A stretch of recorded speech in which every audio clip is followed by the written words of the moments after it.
En los peores días de la enfermedad, cuando la única esperanza era un trasplante, un par de amigos, un par de ángeles, diría yo, cada uno por su lado, me hicieron llegar una imagen de Nuestra Señora de la Asunción, patrona de Reboreda, a la que he podido ir a visitar este pasado verano, y el otro, una imagen de San Sebastián y un fragmento del tronco al que has estado atado. Las dos imágenes estuvieron a mi lado durante el mes de aislamiento para la recuperación del trasplante, siempre a mano. Ahora descansan en un lugar privilegiado. Para nosotros quedan las conversaciones que mantuvimos en aquellas largas y dolorosas noches. El fragmento de tronco va siempre conmigo desde entonces en mi cartera. Igual que en la de mi padre, siempre hubo una imagen tuya. A todo esto quiero decir que no te he podido acompañar por las calles estos últimos años, pero siempre te he llevado muy dentro. Ahora que ya estoy bien, me gustaría volver a acompañarte por muchos años más.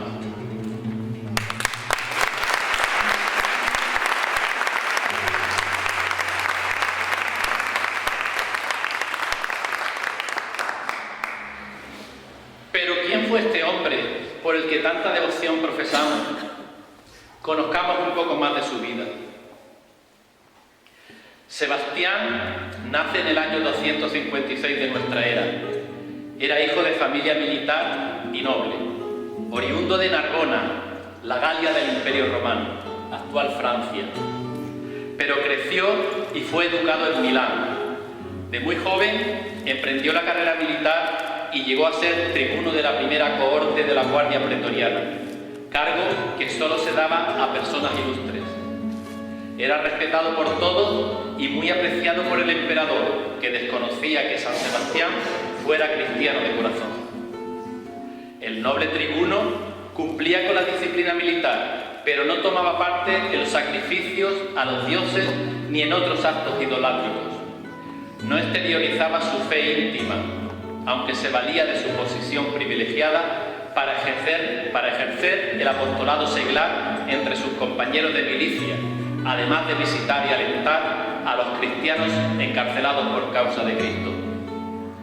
Sebastián era un joven generoso y audaz en su conducta, tan comprometido respecto de sí mismo como solícito cuando se trataba de sus semejantes. Reunía en su persona la nobleza hermanada con la sencillez y la prudencia con la grandeza de alma. Se había ganado la simpatía de cuantos le trataban de cualquier condición que fuese. Todos confiaban en él. La conducta de Sebastián no era de cobardía, sino de cautela, y estaba de acuerdo con lo que había exhortado la comunidad eclesiástica. El martirio se podía pedir a Dios, pero no se debía provocar. El proceder de Sebastián fue el de simultanear mientras pudo el cargo de soldado del emperador pagano con el otro cargo de soldado de Cristo. Fue a partir del encarcelamiento de dos jóvenes hermanos, Marco y Marceliano, cuando Sebastián empezó a ser reconocido públicamente como cristiano. Los dos jóvenes fueron arrestados y les fue concedido un plazo de 30 días para renegar de su fe en Dios o seguir creyendo en Él y morir por ello. Sebastián, enterado de la situación, bajó a los calabozos para dar palabras de ánimo a los muchachos. A partir de ese momento se produjeron muchas conversiones y, como terrible consecuencia, martirios, entre ellos el de los dos muchachos encarcelados, Marco y Marceliano. Debido a todo esto, el Papa San Cayo, sobrino del emperador Diocleciano, nombró a Sebastián defensor de la Iglesia de Roma y de los fieles. Esta situación duró hasta el día en que llegó la denuncia, en parte temida y en parte deseada, y se enteró el emperador Maximiano. Maximiano le hizo comparecer a su presencia, reprochó su conducta y le colocó en la disyuntiva de abandonar su religión o perder el honroso cargo que ostentaba. Yo te he tenido siempre entre los mejores de mi palacio, y tú has obrado en mi sombra contra mí, injuriando a los dioses. Sebastián no se atemorizó con estas palabras y tuvo que escoger entonces una de las dos milicias. Como pudo más la convicción y su conciencia que la posición encumbrada y el bienestar material, reafirmó nuevamente su fe en Jesucristo. No soportó el emperador aquel desaire y le amenazó con la muerte, pero Sebastián sentía por todo su ser la gracia sacramental de la confirmación que le empujaba al martirio y no dio el brazo a torcer. En vista de ello, Maximiano le condenó sin más dilación a que fuera atado a un árbol y cubierto de flechas en zonas no vitales del cuerpo, de forma que no muriera directamente por los flechazos, sino que falleciera al cabo de un tiempo desangrado entre grandes y largos dolores. Los sagitarios se lo llevaron al estadio del Palatino, lo desnudaron, lo ataron a un árbol y lanzaron sobre él una lluvia de saetas. Luego, cuando acabaron su misión y observaron que Sebastián ya estaba casi muerto, se retiraron indiferentes, dejando allí el cuerpo inerte del santo acribillado por las flechas y dándolo por muerto. Sin embargo, no fue así. Sus amigos más íntimos, que estaban al acecho, se acercaron allí y al verlo todavía con vida, lo desataron y lo llevaron a casa de una noble cristiana romana, llamada Irene. Irene lo mantuvo escondido en su casa y con ayuda de su esclava Lucina le curó las heridas, hasta que quedó completamente restablecido. Sus amigos le aconsejaron que se ausentara de Roma, pero el joven santo se negó rotundamente, pues su corazón, ardiente del amor de Cristo, le impedía que él no continuase anunciando a su Señor. Lo importante no es estar vivo o muerto, lo importante es tener un motivo por el que vivir, y Sebastián lo tenía. En vez de esconderse, un buen día volvió a presentarse con valentía ante el emperador, cuando éste se encontraba en plena ofrenda a un dios y le pidió con singular entereza que dejara ya de perseguir a los cristianos.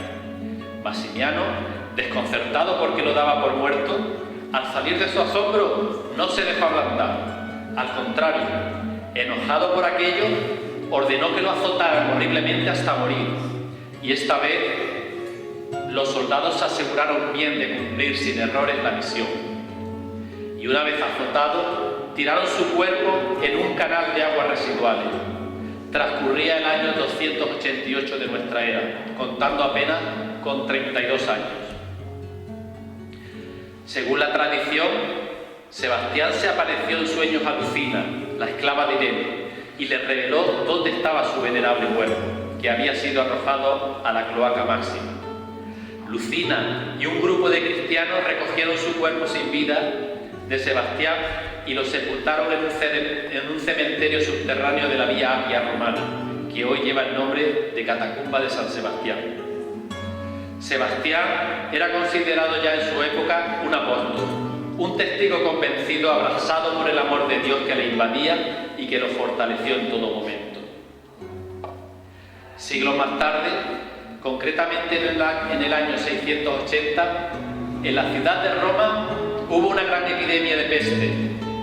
La población se contagiaba muy rápidamente.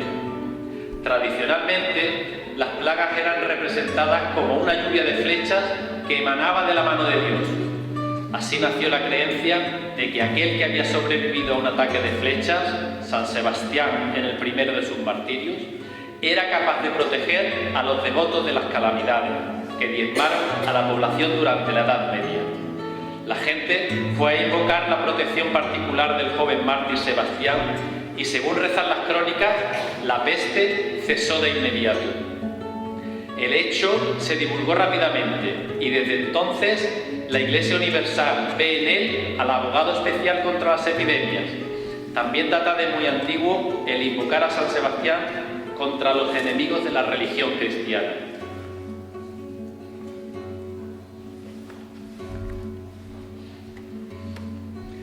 Que resuenen las campanas de este templo parroquial, que la gracia celestial inunde nuestras moradas, nuestras calles engalanan embelleciéndolo todo. ¡Qué fervor! ¡Cuánto gozo! ¡Qué alegría viene y va! Cuando ya es San Sebastián en nuestro pueblo algarrobo. ¡Viva San Sebastián! ¡Viva!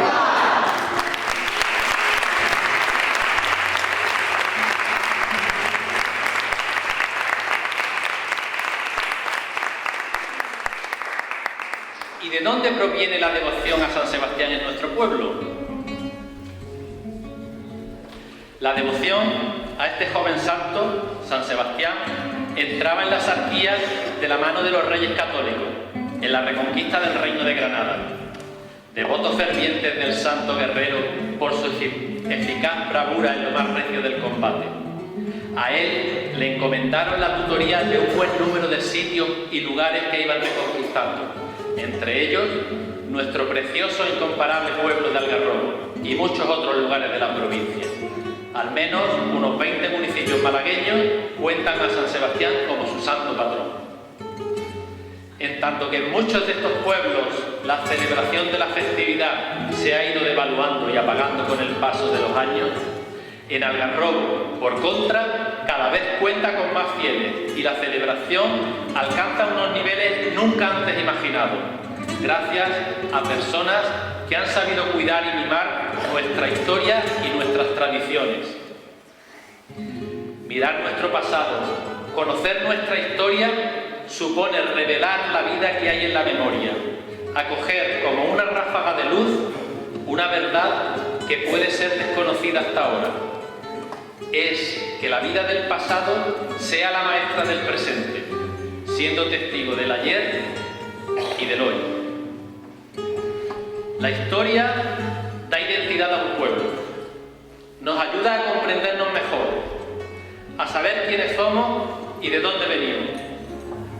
Y son las tradiciones, esas tradiciones que hunden sus raíces en lo más profundo de la tierra de los tiempos, las que forman nuestra historia.